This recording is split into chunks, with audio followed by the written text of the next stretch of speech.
Welcome to ప్రజానాడి news. Srikakulam జిల్లా పలాసలో గంజాయి కేసులో కాశీబుగ్గ పోలీసులు ఇద్దరిని అరెస్ట్ చేసినట్లు డీఎస్పీ వెంకట అప్పారావు మీడియా సమావేశంలో వెల్లడించారు.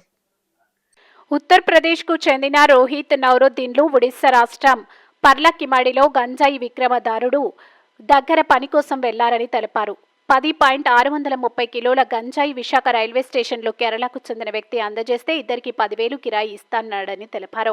పర్లకిమిడి నుంచి పలాసకు బస్సుపై నుంచి వీరు బస్టాండ్ నుంచి రైల్వే స్టేషన్ వైపు గంజాయి బ్యాగులతో వెళ్తుండగా అనుమానంతో బ్యాగులను చెక్ చేసిన పోలీసులు 10.631 కిలోల గంజాయితో పాటు 2 సెల్ ఫోన్లు, 1,940 రూపాయల నగదును సీజ్ చేశారని డీఎస్పీ వెంకట అప్పారావు తెలిపారు.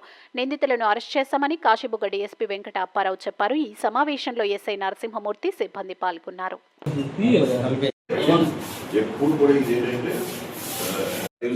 కాశీబుగ్గ పోలీస్ స్టేషన్ ఎస్ఐ గారు నరసింహమూర్తి గారికి వచ్చిన సమాచారం మేరకు సిబ్బందితో నిన్న రాత్రి 7:30 ప్రాంతంలో ఇద్దరు వ్యక్తులను రైల్వే స్టేషన్ దగ్గర సాయిబాబు గుడి లైన్లో అరెస్ట్ చేయడం జరిగింది. అనుమాన స్థితిలో వారిని సోదా చేయగా వారి వద్ద 10 కేజీల 630 గ్రాముల గంజాయి, అదేవిధంగా 2 మొబైల్ ఫోన్స్, వారి వద్ద క్యాష్ కూడా 1,940 రూపీస్ కూడా వారి వద్ద ఉంది.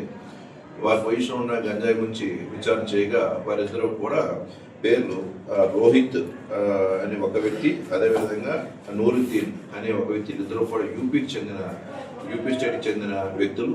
వీరిద్దరూ కూడా ఒరిస్సాకి చెందిన పర్లాకిమిడికి చెందిన సుమన్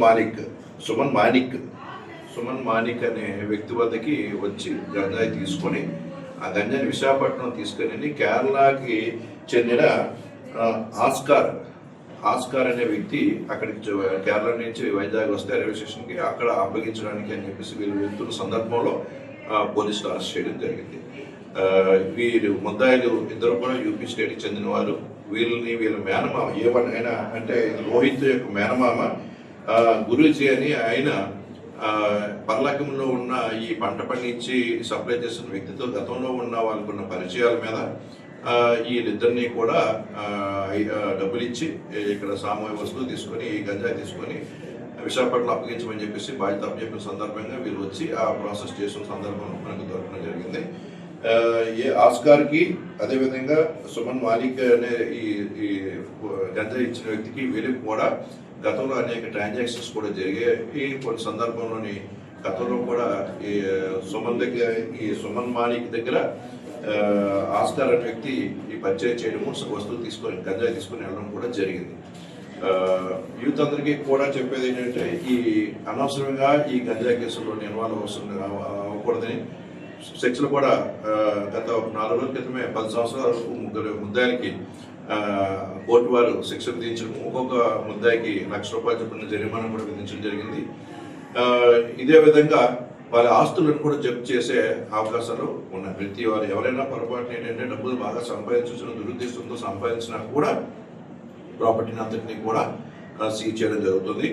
గంజాయి అనేది ఆంధ్రాలో ఓన్లీ ఒక రైల్వే ట్రాక్ ద్వారా, రైల్వే లైన్స్ ద్వారా, నేషనల్ హైవే ద్వారా ట్రాన్స్పోర్ట్ చేయడానికే తప్ప ఆంధ్ర కాశీబుగ్గ డివిజన్లో ఎటువంటి పంట పండించడం కానీ, ఎటువంటి ఈ రిసీవర్స్ కానీ, ట్రాన్స్పోర్టర్స్ కానీ మన సొంత ప్రాంతంలో, మన డివిజన్ ప్రాంతంలో వ్యక్తులు ఎవరు కూడా లేరు.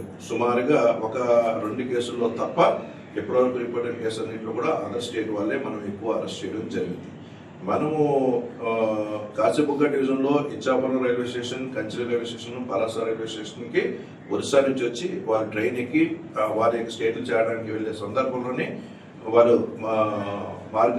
వివిధ మార్గాలను ఎన్నుకొని ఏంటంటే రైల్వే స్టేషన్ రావడానికి ప్రయత్నం చేసిన సందర్భంలో మనం అందరినీ కూడా అరెస్ట్ చేయడం జరుగుతుంది. అంటే ఒరిస్సాలో పండించిన గంజాయిని తీసుకుని వెళ్ళే సందర్భంలో మాత్రమే మనకి ఏంటంటే వాళ్ళందరినీ పట్టుకోవడం జరుగుతుంది. మన ఆంధ్రాలో, మన కాశీబుగ్గ డివిజన్లో ఎటువంటి గంజాయి యొక్క పంట అనేది ఇప్పటివరకు కారణం రాలేదు. మనం ఎప్పుడు కూడా ఆ సందర్భంలో ఎటువంటి సమాచారం కూడా ప్రజల వద్ద నుంచి లేదు. దయచేసి ఎవరైనా మన ప్రాంతంలో ఎవరైనా గంజాయి కన్జంప్షన్ చేసినా, ఎవరైనా అమ్ముతున్నారన్నా, ఎవరైనా సప్లై చేస్తున్నారన్నా ప్రజలందరూ కూడా మాకు తెలియపరచాలని చెప్పి మేము కోరుతున్నాము. ఈ ఆస్పెక్ట్ లో గంజాయి ఈ నివారణ ఆస్పెక్ట్ లో రాష్ట్ర ప్రభుత్వం యొక్క ప్రత్యేకతలు, అదేవిధంగా మా డిఐజీ గారు ఈగిల్ టీమ్స్ పెట్టి ప్రత్యేకమైన నిధగా ఏర్పాటు చేయడం జరిగింది. గోపీనాథ్ శెట్టి గారు, శ్రీ గోపీనాథ్ శెట్టి గారు డిఐజీ గారు, అదేవిధంగా ఎస్పీ మహేశ్వర్ రెడ్డి గారు ప్రత్యేకమైన నిఘా పెట్టడం వల్ల మాకు 2021లో మా డివిజన్లో 10 కేసులు రిపోర్ట్ అయితే 2022లో 6 కేసులు రిపోర్ట్ అయ్యాయి, 2023లో 8 కేసులు రిపోర్ట్ అయ్యాయి. మా ఎస్పీ గారు ఛార్జ్ తీసుకున్న తర్వాత 2024లో 32 కేసులు రిజిస్టర్ చేయడం జరిగింది 2024లో. అదే 2025లో ఇప్పటి వరకు కూడా 64 కేసులు రిజిస్టర్ చేయడం జరిగింది. అంటే మేము మా యొక్క పర్ఫార్మెన్స్ కేసులు పట్టుకోవడంలోని కూడా అత్యంత ఎఫర్ట్ పెట్టడం జరుగుతుంది. ఇదంతా కూడా మా డిఐజీ గారు, ఎస్పీ గారు ప్రత్యేకమైన కాన్సన్ట్రేషన్ చేసి సిబ్బంది అందరినీ కూడా ఆ టాస్క్ ఫోర్స్ని అయితేనేమి, లోకల్ పోలీస్ని అయితేనేమి, ఈగిల్ టీమ్స్ అయితేనేమి అన్ని వర్కౌట్ చేయడం వల్ల మనం ప్రివెంట్ చేయగలుగుతున్నాం. కాబట్టి ప్రజలు మరికొంత సహకరిస్తే తప్పనిసరిగా మరికొంత వరకు మనం దాన్ని పూర్తిగా నివారణ చేయడానికి ప్రయత్నం చేయగలం.